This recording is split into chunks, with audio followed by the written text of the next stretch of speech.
Dalam kegelapan yang kacau, Ren Xiaosu muda terbangun dan mulai menyeka keringat di dahinya. Kemudian dia melihat ke arah anak laki-laki berusia sekitar 14 tahun yang berdiri di depan pintu. Liu Yuan, apakah terjadi sesuatu? Ren Xiaosu bertanya. Disapa sebagai Liu Yuan, nama lengkap anak laki-laki itu adalah Yan Liu Yuan. Dari penampilannya, Yan Liu Yuan tampak seperti orang yang sangat tidak berbahaya dan polos. Namun, dia memegang pisau tulang di tangannya dan berjaga di pintu.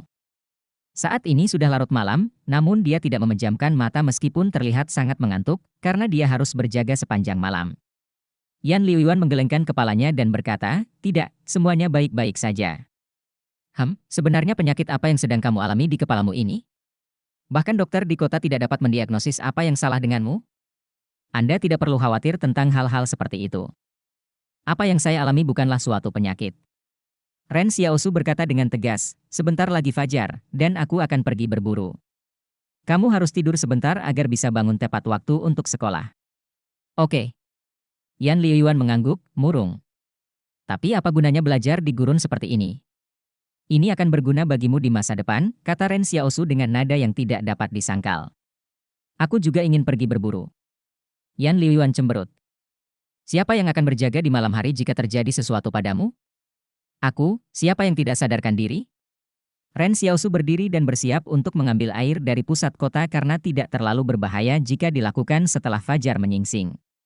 Pada malam hari, di luar sana ada tanah tanpa hukum. Awan gelap menumpuk tanpa henti di langit mendung. Setetes hujan asam akhirnya turun dari atas. Ia tertiup angin kencang dan akhirnya mendarat di depan Ren Xiaosu. Ren Xiaosu terbaring di tanah di hutan belantara. Dia mengerutkan kening dan merasa sedikit kurang beruntung hari ini karena hujan asam datang sebelum mangsanya muncul. Seseorang menyebutkan bahwa dia harus berhati-hati terhadap binatang buas saat bergerak di gurun ini. Tetapi Ren Xiaosu merasa bahwa orang tersebut membiarkan segala sesuatunya tidak terucapkan karena banyak hal yang masih dapat membunuh seseorang di gurun ini. Salah satunya adalah hujan asam. Namun, Ren Xiaosu masih tidak bergerak. Jika dia tidak bisa menangkap hewan buruan hari ini, dia dan Yan Liu Yuan akan mati kelaparan sebelum mereka mati karena penyakit yang disebabkan oleh hujan asam. Mata Ren Xiaosu melotot ketika dia mendengar kepakan sayap burung. Namun ritme nafasnya tidak berubah. Ren Xiaosu telah menggunakan dahan pohon untuk menopang kuali hitam dan menyebarkan beberapa remah roti hitam di bawahnya tidak jauh di depannya. Burung besar itu mendarat di samping kuali dan melihat sekeliling dengan tajam dengan tatapan waspada. Sebenarnya ukuran burung itu tidak lebih kecil dari kuali. Saat ia berdiri di tempat yang sama sambil merapikan bulunya, Ren Xiaosu tidak bergerak dan terus menunggu. Burung itu akhirnya terlihat lengah dan mulai menyelinap ke arah kuali seperti yang dilakukan pencuri. Namun, ketika ia memasuki batas di bawah kuali dan hendak menundukkan kepalanya untuk mematuk remah roti, Ren Xiaosu menarik tali di tangannya dengan kuat. Tepat setelahnya, pemuda itu melompat dan berlari menuju kuali seperti keledai liar yang tak terkendali. Sebelum burung besar itu bisa membalikkan kuali, dia mengerahkan seluruh kekuatannya dan menggunakan tubuhnya untuk memasang kuali. Fiu! Ren Xiaosu menghela nafas lega karena dia telah menunggu sepanjang malam hanya untuk menangkap burung pipit ini. Untungnya, usahanya tidak sia-sia hari ini, apalagi peluang bagus seperti itu sulit didapat. Suara gemerincing terdengar dari dalam kuali saat burung pipit yang meronta-ronta mengepakkan sayapnya yang kuat ke kuali. Pada saat ini, melodi pendek jam yang berdentang berbunyi dari kubu pengungsi. Ren Xiaosu berbalik dan melihat ke kota.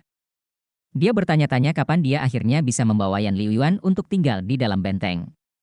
Bagi Ren Xiaosu, orang-orang yang tinggal di benteng tersebut beruntung karena mereka tidak harus menghadapi bahaya di daerah terlantar. Namun, tidak sembarang orang bisa memasuki tempat itu sesuai keinginannya. Saat ini, aktivitas di dalam kuali sangat sepi. Dia menghela nafas dan memeriksa apakah kain compang-camping itu melingkari tangannya dengan kuat. Kemudian Ren Xiaosu perlahan mengangkat kuali untuk membuat lubang kecil dan memasukkan tangannya ke dalamnya. Dia mencoba meraih kaki burung pipit besar itu. Namun, kehidupan tidak selalu berjalan mulus. Ren Xiaosu berteriak setelah meletakkan tangannya di bawah kuali. Ren Xiaosu menarik tangannya dan melihat telapak tangannya.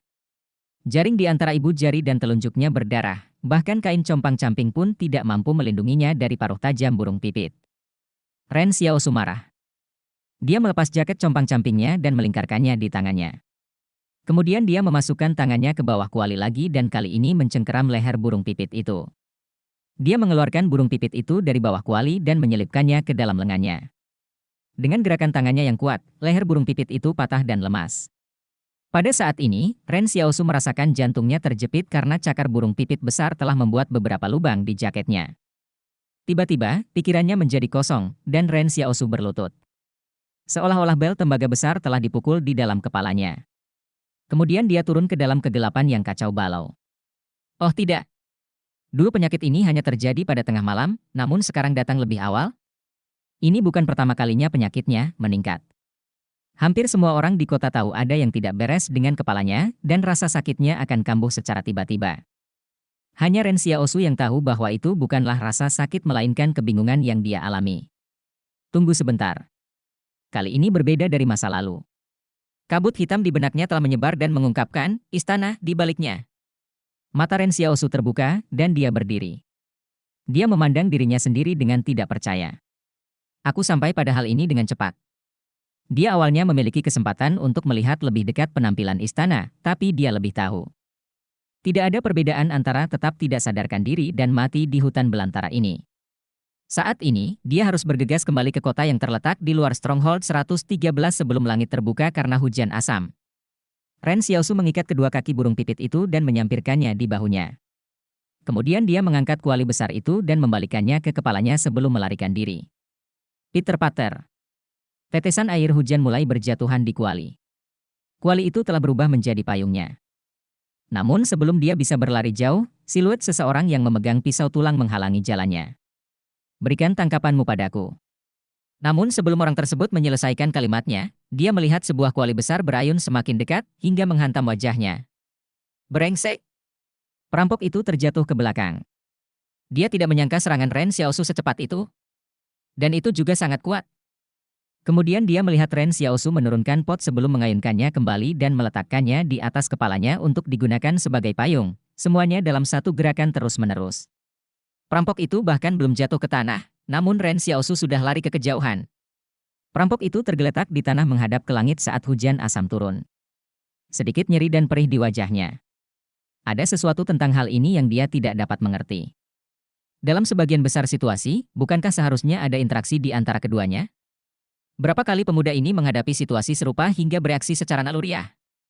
Ada yang tidak beres. Dia bisa mendengar langkah kaki pemuda itu mendekat lagi. Perampok itu buru-buru duduk dan berbalik untuk melihat. Dia menemukan bahwa pemuda itu kembali padanya. Ren Xiaosu tidak berencana untuk kembali, tetapi dia dengan jelas mendengar suara bergema dari istana di benaknya, "Quest, hadiahkan hasil tangkapanmu kepada orang lain." Siapa yang bilang? Ren Xiaosu berbalik dan berjalan kembali ke perampok itu dengan sedikit ketidakpastian. Perampok itu berkata dengan panik, "Mari kita bicarakan ini."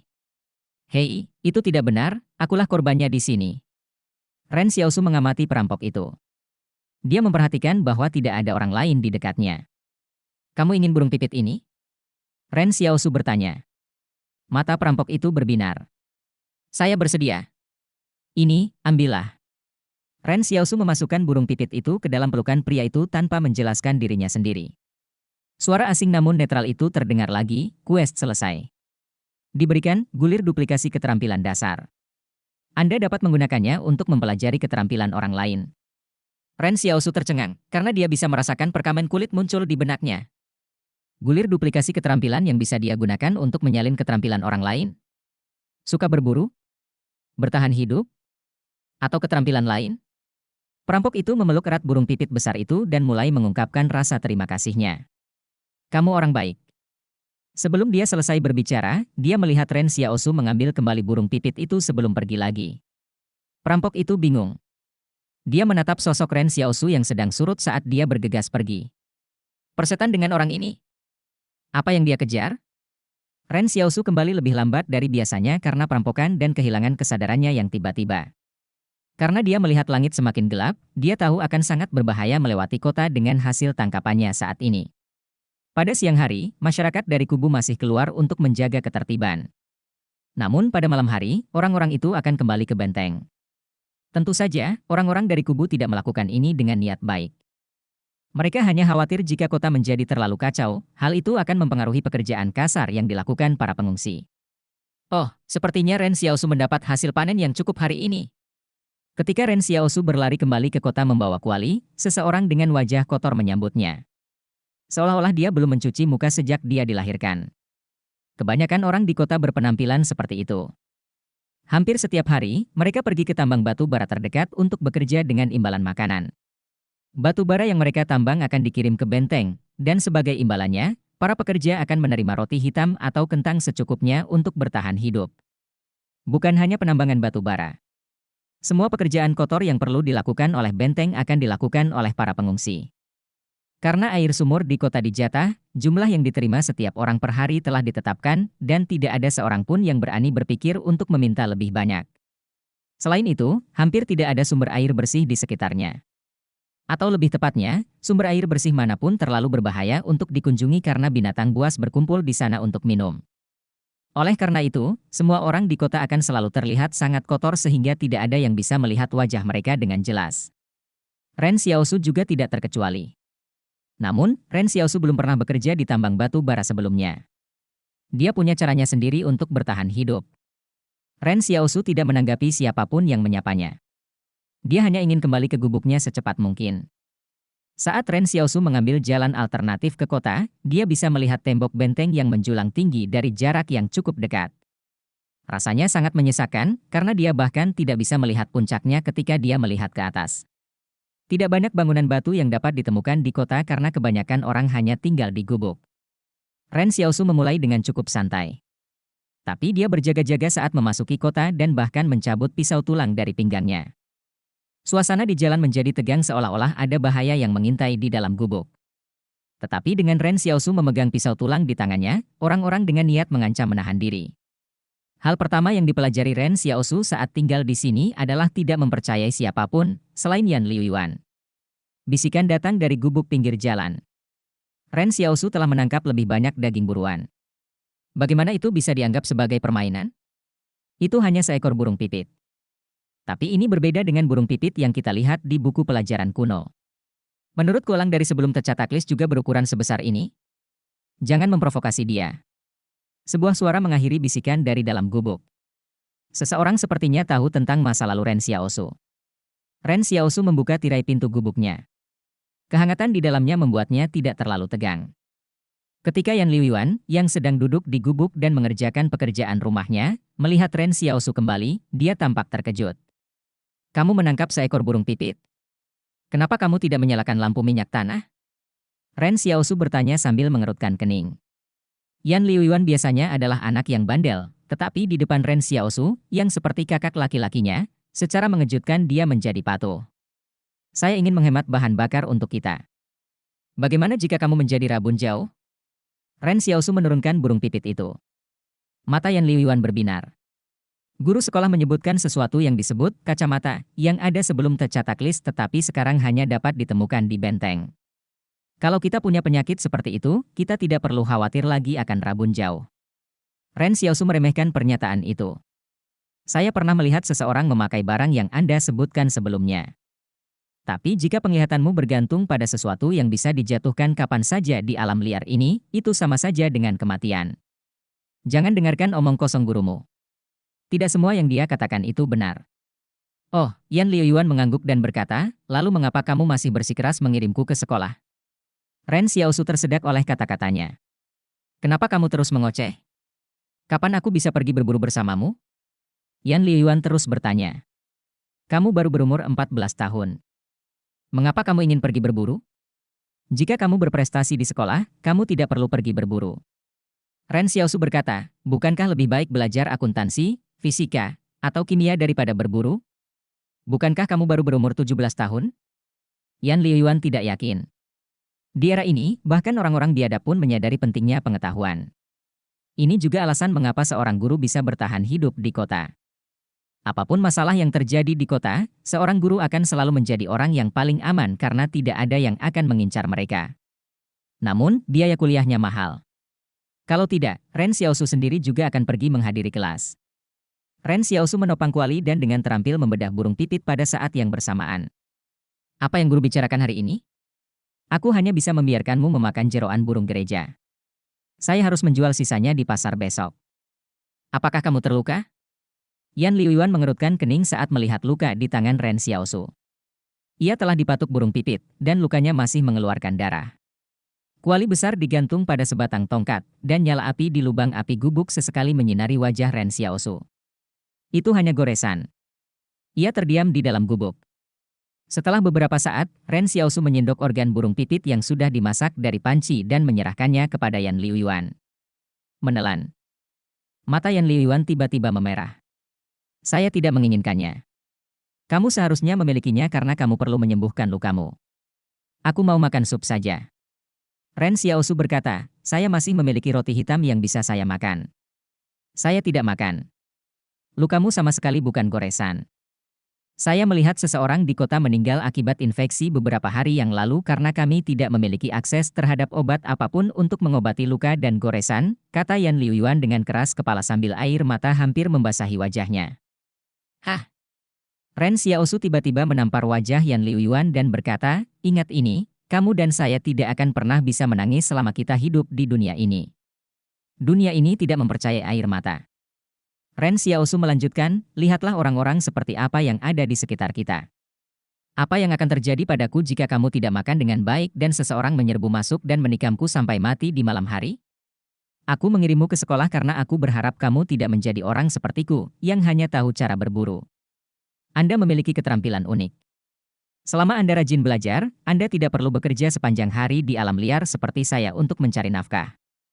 Alasanku mengirimmu ke sekolah adalah karena aku tidak ingin kamu menjadi orang biadab seperti mereka. Yan Liuan tiba-tiba mengambil jeroan burung pipit dari Ren Xiaosu dan melahapnya. Dia berhasil menahan air matanya pada akhirnya karena dia ingin belajar menjadi sekuat Ren Xiaosu. Ahem, datanglah dan bantu aku membalut lukanya dengan kain bersih setelah kamu makan, kata Ren Xiaosu. Oke, jawab Yan Liuan. Biasanya kamu penuh kenakalan saat kita di luar, jadi kenapa kamu bersikap seperti keset setiap kali kita di rumah? Ren Xiaosu menghela nafas. Apakah terjadi sesuatu di kota hari ini? Oh ya. Yan Liuan berkata sambil mencari kain bersih. Sekelompok orang keluar dari benteng mengatakan bahwa mereka sedang mencari panduan untuk membawa mereka ke benteng 112. Mereka ingin menuju ke sana dengan langsung melalui pegunungan Jing. Mereka ingin pergi ke Stronghold 112. Ren Xiaosu tertegun sejenak sebelum mengerutkan kening. Mereka bahkan bersikeras untuk sampai ke sana melalui pegunungan Jing. Apakah menurutmu mereka akan datang mencarimu? Semua orang di kota tahu bahwa Anda akrab dengan tanah di luar. Yan Liuan berkedip dan berkata, saya mendengar bahwa mereka adalah musisi dan penyanyi dari sebuah band di Stronghold 113 yang diundang untuk tampil di Stronghold 112. Namun saya belum pernah melihat penyanyi sebelumnya. Aku tidak pergi. Ren Xiaosu menggelengkan kepalanya dan berkata, biarkan orang-orang itu pergi melalui pegunungan Jing jika mereka mau. Aku ingin kamu menjauh dari mereka. Ada sesuatu yang aneh pada orang-orang itu. Pada saat ini, Ren Xiaosu memiliki perasaan yang bertentangan. Di dunia seperti ini, masih ada penyanyi dan musisi profesional di band? Bagaimana rasanya di dalam benteng? Ren Xiaosu tiba-tiba ingin mencari tahu. Ren Xiaosu sudah tertidur. Setelah menunggu lama di hutan belantara, yang berhasil ditangkapnya hanyalah seekor burung pipit. Meskipun dia menghabiskan sebagian besar waktunya berbaring di tanah dan diam, siapapun yang berpengalaman akan tahu bahwa tetap waspada dalam posisi seperti itu sebenarnya sangat melelahkan. Sebelum tidur, dia menginstruksikan Yan Liuan lagi, jauhi orang-orang itu jika kamu melihat mereka. Tidak mungkin mereka tidak tahu betapa berbahayanya pegunungan Jing. Kebanyakan orang memilih untuk menghindari lewat sana, namun mereka bersikeras mengambil rute tersebut. Naluriku memberitahuku bahwa ini bukan masalah sederhana. Oke. Yan Liuan mengangguk patuh. Mengerti. Faktanya, Ren Xiaosu dan Yan Liuan adalah tim yang aneh. Beberapa tahun yang lalu, mereka tidak saling mengenal sama sekali. Kemudian, Ren Xiaosu memutuskan untuk melindungi Yan Liuan muda karena dia secara tidak sengaja menemukan rahasia Yan Liuan. Selain itu, sakit kepalanya sudah lama mengganggunya, jadi dia membutuhkan seseorang untuk menjaganya di malam hari. Saat itu, Ren Xiaosu memberitahu Yan Liuan dengan tegas bahwa mereka hanya sebuah tim karena saling menguntungkan. Namun selama bertahun-tahun, menjadi tidak jelas apakah kemitraan mereka melibatkan perasaan atau masih saling menguntungkan. Yan Liuan selalu menjadi orang yang sangat pintar saat berada di luar. Dia hanya berperilaku seperti anak domba yang patuh di depan Ren Xiaosu. Kadang-kadang, Yan Liuyuan mengatakan bahwa dia hidup hanya karena Ren Xiaosu telah mempertaruhkan nyawanya sendiri untuk menyelamatkannya. Namun, Ren Xiaosu tidak pernah mengakuinya. Saat ini, Ren Xiaosu hanya ingin mengetahui perubahan apa yang telah dialami pikirannya. Dia menunggu sangat lama malam ini karena dia ingin melihat apakah penyakit yang mengganggunya ini akan kambuh lagi.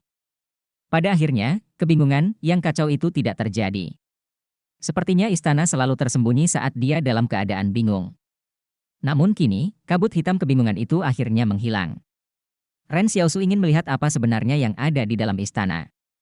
Ketika Yan Liuyuan melihat Ren Xiaosu berbaring di sampingnya, dia diam-diam mengambil pisau tulang dan duduk di pintu masuk gubuk tempat pintu tirai berada. Saat hampir musim gugur, rasanya sedikit dingin. Saat ini, hujan berhenti. Langkah kaki terdengar dari luar pintu tirai gubuk. Sepatu yang diinjak di jalan berlumpur sehabis hujan mengeluarkan suara licin yang khas. Seseorang mengangkat salah satu sudut pintu tirai. Namun, sebelum pengunjung dapat mengangkat pintu tirai ke samping, pisau tulang Yan Liuyuan menempel di leher orang tersebut. Wajahnya cantik, seorang wanita cantik berdiri di luar. Yan Liuyuan mengerutkan kening saat melihat wanita itu. Itu bukanlah orang asing. Dia tinggal di dekatnya. Wanita itu tersenyum. Liuyuan, kamu masih bangun? Di mana Xiaosu? Saya mendengar bahwa dia kembali. Dia sudah tertidur, kakak Xiaoyu. Yan Liuyuan tersenyum.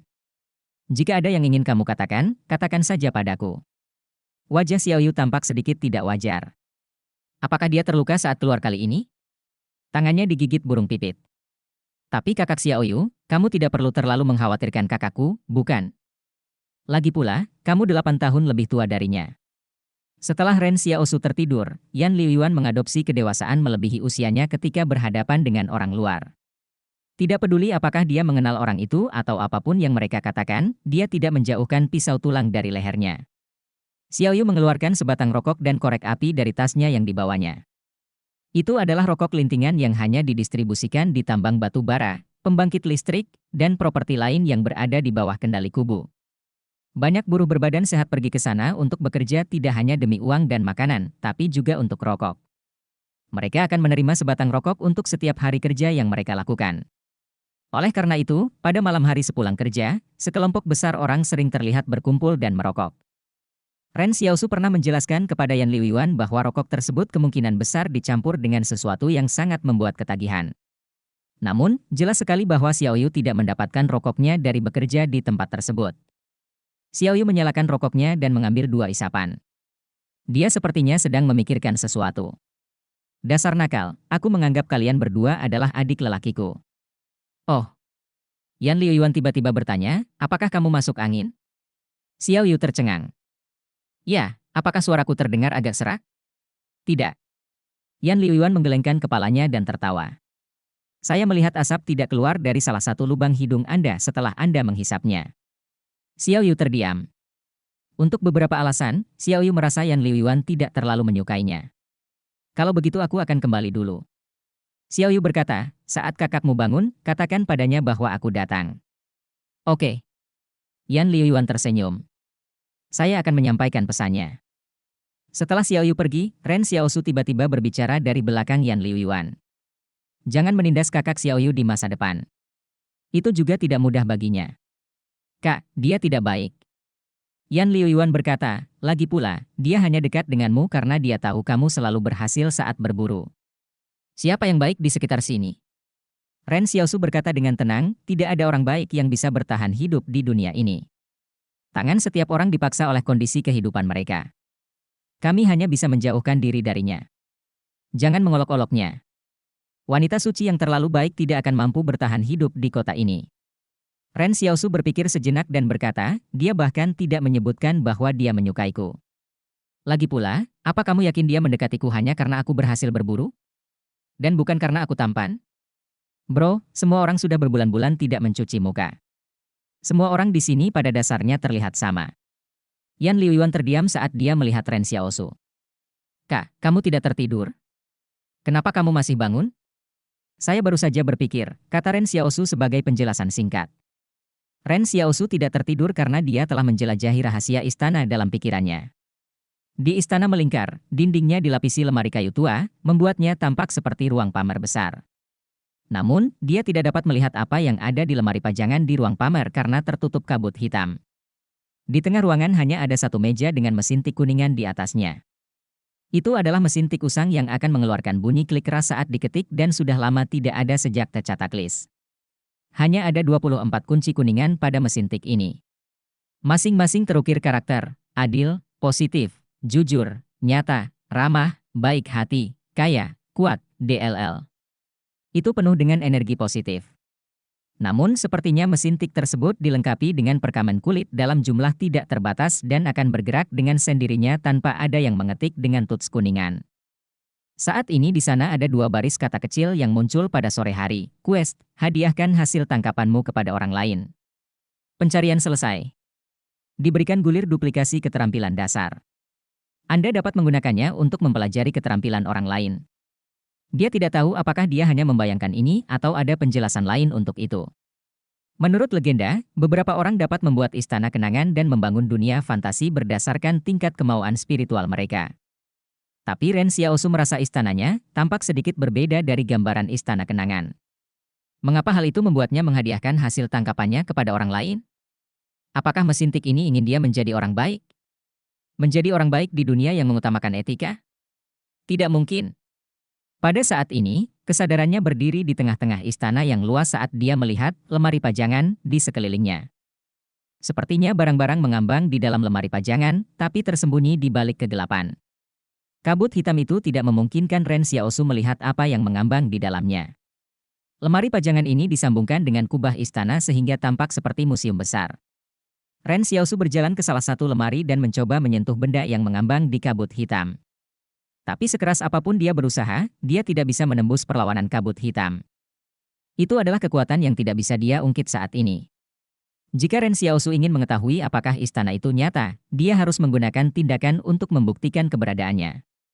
Saya mungkin memiliki semacam keterampilan juga, kata Ren Xiaosu. Duduk di pintu masuk gubuk, Yan Liuyuan tertegun saat dia mengangkat pintu tirai untuk menatap langit berbintang setelah hujan. Maksud Anda? Aku masih tidak yakin. Saya harus mencobanya dan melihatnya. Ren Xiaosu duduk di samping Yan Liuyuan. Menurut legenda di kota, seseorang bisa menarik kereta dari udara. Dulu aku tidak mempercayainya, tapi setelah aku bertemu denganmu, kupikir itu mungkin sebuah kemungkinan. Sekarang saya mungkin juga memiliki keterampilan yang aneh, ini terasa sangat aneh bagi saya. Keahlian Yan Liuyuan adalah keberuntungan. Itu adalah keterampilan yang sangat membingungkan untuk dipahami. Ketika Yan Liuyuan berharap agar Ren Xiaosu kembali dari perburuan yang berhasil, seekor burung pipit secara misterius akan jatuh di kakinya meskipun dia tidak melakukan apapun saat berjalan di hutan belantara. Namun, skill ini memiliki efek samping. Yan Liuyuan biasanya mengalami demam yang tidak kunjung reda atau menderita penyakit ringan atau kecelakaan lainnya setelah dia membuat permintaan. Inilah mengapa Ren Xiaosu ingin melindungi Yan Liuyuan pada awalnya. Awalnya dia tidak percaya. Namun kemudian, dia tidak punya pilihan selain menerima kebenaran ini. Tiba-tiba, sebuah bintang jatuh melintas di langit. Yan Liuyuan tanpa sadar menyatukan kedua tangannya untuk membuat permintaan. Namun, dia dihentikan oleh Ren Xiaosu. Jangan membuat permintaan apapun. Sesuatu akan terjadi padamu jika kamu melakukannya. Saat ini, Ren Xiaosu jarang bergantung pada keberuntungan Yan Liuyuan karena ia mampu berburu dengan sukses besar. Dia tidak membutuhkan Yan Liuyuan untuk menggunakan keahliannya lagi, dan Yan Liuyuan juga tidak akan menentang keinginannya. Yan Liuyuan yang kurus menyaksikan bintang jatuh itu menghilang, melamun. Mengapa bintang jatuh datang dan pergi begitu cepat? Bagaimana jika orang tidak dapat membuat permintaan tepat pada waktunya? Ren Xiaosu berpikir sejenak dan menjawab, mereka mungkin bergerak begitu cepat karena mereka sebenarnya tidak ingin mendengarkan keinginan siapapun. Yan Liuyuan menoleh dan menatap kosong pada Ren Xiaosu. Yan Liuyuan adalah penjaga malam Ren Xiaosu, tapi itu tidak berarti dia harus berjaga sepanjang malam. Ren Xiaosu akan bergantian bersamanya. Bagaimanapun, Yan Liuyuan masih harus bersekolah di siang hari. Ini adalah situasi yang sangat menyiksa, karena kurang tidur merupakan masalah besar. Tetapi untuk bertahan hidup di lingkungan seperti itu, baik Ren Xiaosu atau Yan Liuyuan, mereka tidak punya pilihan selain mengambil tindakan ini. Di pagi hari, Ren Xiaosu memimpin Yan Liuyuan keluar. Mereka membawa barang-barang berharga mereka, termasuk kuali besar Ren Xiaosu. Diperkirakan seseorang akan mengobrak-abrik gubuk mereka saat mereka kembali di malam hari. Saya mendengar bahwa orang-orang yang tinggal di benteng tidak menutup pintu pada malam hari karena tidak ada yang akan mencuri barang-barang mereka. Yan Liuan membawa kasur gulung di punggungnya sementara dia melihat Ren Xiaosu memegang kuali yang dia bawa kemanapun dia pergi. Ini hampir semuanya milik mereka. Yan Liuan biasanya membawa kasur gulung setiap kali dia pergi ke sekolah. Situasinya hampir sama dengan siswa lainnya juga. Semua orang sudah terbiasa dengan hal ini. Omong kosong. Meskipun Ren Xiaosu berharap untuk tinggal di benteng tersebut, dia menolak untuk percaya bahwa ada tempat di mana orang akan membiarkan pintunya terbuka di malam hari. Beberapa orang mempunyai pola pikir bahwa kentut orang-orang yang tinggal di benteng pun berbau harum dan udara di sana terasa manis. Tapi Anda tetap tidak boleh membawa kuali itu kemanapun Anda pergi, kata Yan Liuan. Apa yang Anda tahu? Ren Xiaosu menjelaskan, tidak mudah bagi saya untuk mendapatkan kuali ini. Saya bisa memasak makanan dan menangkap burung pipit dengannya. Jika kita kehilangannya, bagaimana kita akan menghabiskan hari-hari kita? Ren Xiaosu memegang kuali di atas bahunya dengan satu tangan sambil memegang burung pipit besar secara terbalik di tangan lainnya. Sepanjang jalan, banyak orang memandang Ren Xiaosu dengan mata iri. Penting untuk disadari bahwa manusia tidak lagi berada di puncak rantai makanan. Ada rumor yang mengatakan bahwa burung pipit di masa lalu lebih kecil dari ukuran telapak tangan. Namun belakangan ini, bahkan burung seperti itu pun bisa membunuh orang dengan mematuknya. Tidak semua orang bisa menangkap burung pipit atau memiliki kesabaran menunggu di hutan belantara sepanjang hari untuk menangkapnya. Mereka semua sudah lama tidak melihat hidangan daging dan ikan, jadi bohong jika mereka tidak iri pada Ren Xiaosu. Ren Xiaosu memimpin Yan Liuan ke gerbang kota benteng. Dinding yang menjulang tinggi membuat mereka merasa kecil dan tertekan. Begitu mereka sampai di tempat ini, terjadi perubahan nyata pada arsitekturnya, dan mereka bahkan bisa melihat rumah-rumah bata. Saat mereka mendekati benteng, tempat itu mulai terlihat lebih bersih, rapi, dan kaya. Orang-orang yang tinggal di sini kemungkinan besar berhubungan dengan orang-orang yang tinggal di benteng. Mungkin mereka pandai menyanjung atau memiliki kerabat yang tinggal di dalam. Namun bagaimanapun juga, para pengungsi ini dikenal sebagai terkontaminasi dan tidak diizinkan masuk ke dalam benteng. Ren Xiaosu masuk ke toko dengan tanda "Toko Kelontong" di atas pintu masuk. Segala macam barang, seperti rokok, korek api, peralatan logam, makanan, dan pakaian, dijual di sini. Tapi harganya sangat mahal. Orang tua di toko itu sangat gembira ketika dia melihat Ren Xiaosu. Kelihatannya seperti burung pipit yang agak besar. Ren Xiaosu melemparkan burung pipit itu ke meja kaca. Berapa banyak yang bisa saya dapatkan untuk ini? Ya ampun, jangan terlalu kasar. Itu adalah pecahan kaca mahal yang kamu lempar, kata Wang Tua, sedih. Dia mengambil burung pipit yang lemas dan menaruhnya di timbangan logam di sampingnya. 1,74 kilogram. Lumayan, Xiaosu. Pada saat ini, jari-jari tangan keriput Wang Tua yang seperti cakar secara naluriah mulai membuat beberapa perhitungan pada sempoa. Manik-manik sempoa didorong berkeliling, berdetak dan ditempel. Harga pasar saat ini adalah 200 yuan 1/500 gram, jadi saya akan membayar Anda 700 untuk tangkapan ini. Jadikan 900. Ren Xiaosu berkata dengan tegas, ini hampir musim dingin, dan jumlah burung pipit di luar sana lebih sedikit akhir-akhir ini, jadi 900 yuan adalah harga terendah yang akan saya jual. Wang Tua tidak senang saat dia mendorong sempoanya di depan Ren Xiaosu dan berkata, saya akan mengirim burung pipit ini ke benteng untuk dimakan oleh bangsawan. Meski daging di benteng kekurangan, semuanya tetap ada harga tetapnya. Kami harus melakukannya sesuai aturan. Tepat setelah Wang Tua selesai berbicara, dia melihat Ren Xiaosu mengambil kembali burung pipit itu dan bersiap untuk meninggalkan toko. Dia dengan cepat menarik lengan jaket compang-camping Ren Xiaosu. Kemana kamu pergi? Saya akan memeriksa harganya di toko kelontong Oldli, kata Ren Xiaosu. Genggaman Wang Tua semakin erat. Seseorang dari manajemen benteng telah secara khusus memberikan pemberitahuan bahwa mereka akan keluar untuk mengumpulkan hewan-hewan eksotik hari ini. Berita ini tidak diumumkan kepadanya sendirian. Wang Tua tersenyum, kerutannya muncul. Berapa harga yang ingin kamu jual? Ren Xiaosu masih ingin pergi. Kita akan bicara lagi setelah aku bertanya-tanya. Wang Tua tersenyum ramah. Kalau begitu, bukankah Liu Yuan akan terlambat ke sekolah? Baiklah, 900 yuan. Apa yang baru saja Anda katakan? Ren Xiaosu bertanya dengan tenang. Kalau begitu, bukankah Liu Yuan akan terlambat? Kalimat sebelum itu. Berapa harga yang ingin kamu jual? 1.200, Wang Tua bingung. Sesaat kemudian, Wang Tua merasakan kesulitan saat dia menghitung uangnya. Dia membasahi jari-jarinya dengan air liurnya dan menghitung uang itu berulang kali, takut dia salah menghitung jumlahnya. Harga transaksi akhir adalah 1.198 yuan. Ren Xiaosu juga telah memberikan beberapa kelonggaran. Seekor burung pipit seharga 1.198 yuan bukan karena harga yang melambung, juga bukan karena ukuran burung pipit yang besar. Lebih penting lagi, ini karena orang-orang di Stronghold 113 biasanya tidak mendapat kesempatan untuk memakan hewan eksotik tersebut. Segala sesuatunya berharga karena langka. Wang Tua tidak akan pernah membuat kesepakatan bisnis yang buruk. Ketika dia menjual kembali burung pipit ini kepada pelanggan yang kuat, dia masih bisa mendapat untung kecil darinya dan bahkan mendapatkan bantuan mereka. Wang Tua dengan enggan memasukkan uang receh ke tangan Ren Xiaosu. Tidak ada yang tahu apa yang dia pikirkan ketika dia merendahkan suaranya dan berbisik, "Xiaosu, lain kali kamu menangkap burung pipit, jangan dibunuh." Beberapa bangsawan ingin mereka hidup dan akan menawarkan harga yang lebih tinggi untuk membelinya di negara bagian itu. Ren Xiaosu terkejut. Mengapa mereka menginginkan burung pipit hidup? Agar mereka bisa membunuhnya sendiri? Tidak.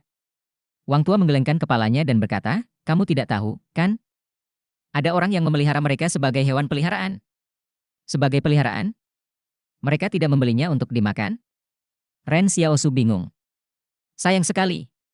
Semua daging di sini enak sekali. Anda tidak akan memahami dunia tempat tinggal orang kaya. Wang Tua tertawa dan berkata, "Saya mendengar bahwa orang-orang kaya dulu memelihara elang sebagai hewan peliharaan beberapa ratus tahun yang lalu. Tapi bukankah sekarang elang-elang itu menjadi terlalu besar dan berbahaya? Jadi yang terbaik berikutnya adalah burung pipit." Lihat saja betapa mengancamnya penampilan burung pipit ini. Persis seperti itulah yang disukai orang kaya.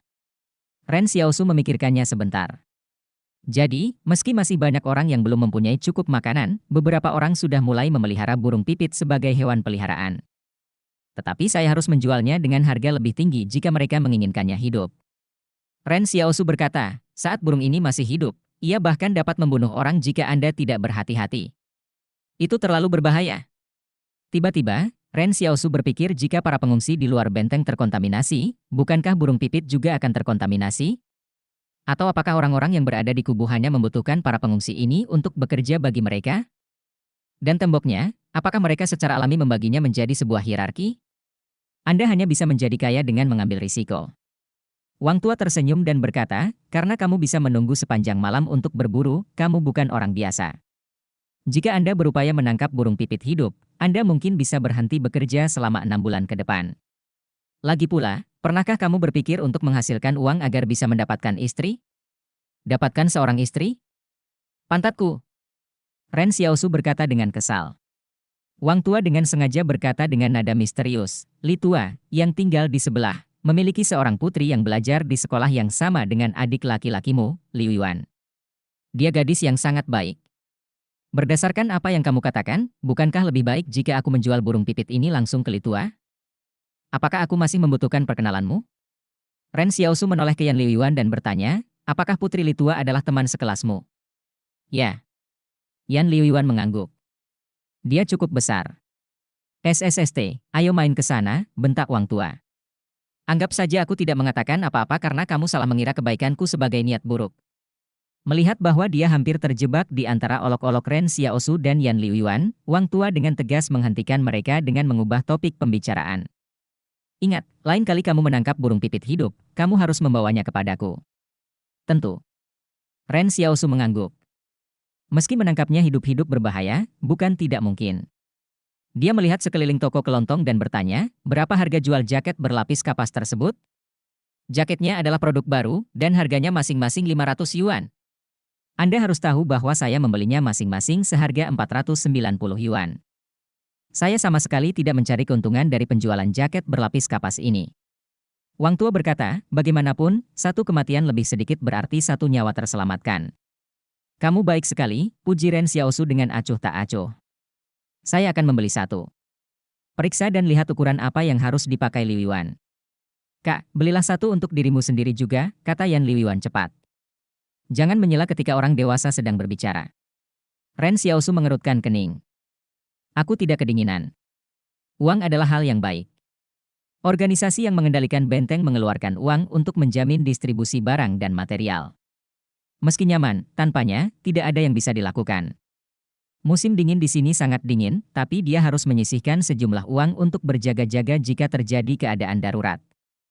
Karena masih ada 1 bulan tersisa hingga musim dingin, Ren Xiaosu berpikir belum terlambat untuk membeli jaket berlapis kapas lagi jika dia bisa menangkap burung pipit lagi. Lebih penting lagi, sudah waktunya Yan Liuan membayar uang sekolah bulanannya. Ren Xiaosu melihat sekeliling toko kelontong lagi, tatapannya tertuju pada konter di belakang Wang Tua. Berapa harga jual antibiotik dan obat antiinflamasi? Kamu ingin membeli obat? Baru pada saat itulah Wang Tua menyadari perban berlumuran darah melilit tangan Ren Xiaosu. Kamu terluka? Kalau begitu, kamu benar-benar harus membeli obat. Jika tidak, Anda bisa tertular dan mati. Aku bertanya padamu berapa harganya? Ren Xiaosu berkata dengan tidak sabar. Masing-masing 210 yuan. Wang Tua berkata, antibiotik harus diminum selama 3 hari berturut-turut. Saya akan menjual 3 pil kepada Anda seharga 620 yuan dan memberi Anda aplikasi Iodopovidone 1 secara gratis. Saya hanya punya 10 pil tersisa di sini. Ren Xiaosu berpikir sejenak sebelum berkata, bagaimana kalau membulatkannya ke bawah? Jika dengan membulatkan ke bawah maksudmu menghilangkan angka 0, tutuplah, bentak Wang Tua. Ren Xiaosu mendecakkan bibirnya dan dengan enggan membuang muka. Lupakan saja, aku tidak akan membelinya. Peradangan jarang terjadi selama musim dingin. Dia berbalik dan membawa Yan Liuan ke sekolah. Ketika mereka melewati toko gandum, Ren Xiaosu masuk dan membeli sepotong roti hitam panjang. Roti hitam tersebut dicampur dengan sesuatu yang membuat tenggorokan mereka tidak nyaman saat ditelan. Yan Liuan berkata sambil mengunyah roti hitam, "Kak, kenapa kamu tidak membayar uang sekolah juga dan datang ke sekolah karena kamu sangat ingin menghadiri kelas?" "Saya masih harus pergi berburu." Ren Xiaosu berkata, "Tentang apa yang dikatakan Wang Tua sebelumnya, ada beberapa gadis kaya di sekolahmu, bukan? Anda sebaiknya tidak jatuh cinta pada usia dini. Saya mendengar bahwa orang-orang di masa lalu menikah ketika mereka berusia sekitar 13 hingga 14 tahun, balas Yan Liuan. Meskipun dia belum pernah memikirkan hal seperti itu sebelumnya, dia merasa bertengkar dengan Ren Xiaosu menyenangkan dan menyenangkan. Menemukan kegembiraan di tengah kesulitan mungkin merupakan salah satu keterampilan terbesar yang dimiliki manusia. Ren Xiaosu berpura-pura menampar kepala Yan Liuan. Bagaimana kita bisa membandingkan apa yang dilakukan orang-orang di masa lalu? Kamu masih muda. Wanita yang menjalin hubungan dengan Anda sekarang akan menjadi istri orang lain di masa depan. Ren Xiaosu kagum dengan pemikiran itu. Hubungan dengan istri orang lain terdengar cukup mengasyikkan karena suatu alasan. Kak, apa yang kamu bicarakan? Kenapa aku tidak bisa mengerti? Kata Yan Liuan sambil berkedip. Enyah. Berhentilah bersikap tidak bersalah padaku, kata Ren Xiaosu kesal. Sekolah adalah tempat terbersih dan terapi di seluruh kota. Itu juga satu-satunya tempat tinggal yang memiliki halaman tersendiri. Berjalan masuk dari luar, terlihat tanaman yang ditanam dengan jarak yang tepat di halaman, daun bawang, kecambah bawang putih, kentang, kubis, dan banyak lainnya. Ren Xiaosu merasa bahwa tempat seperti sekolah seharusnya memiliki pohon bambu yang tumbuh di sekitarnya. Namun sekali lagi, karena makanan tidak mudah didapat saat ini, saya cukup beruntung memiliki tempat untuk menanam sayuran ini. Karena itu, keinginan Ren Xiaosu adalah agar Yan Liuan menjadi seorang guru ketika ia besar nanti. Bukan karena dia sangat menghormati guru, tapi karena dia merasa menjadi guru itu aman. Mereka juga mendapat hak istimewa untuk memiliki pekarangan sendiri untuk menanam sayuran. Selain itu, tidak ada seorang pun yang akan mencuri hasil panen mereka. Itu adalah hal yang luar biasa.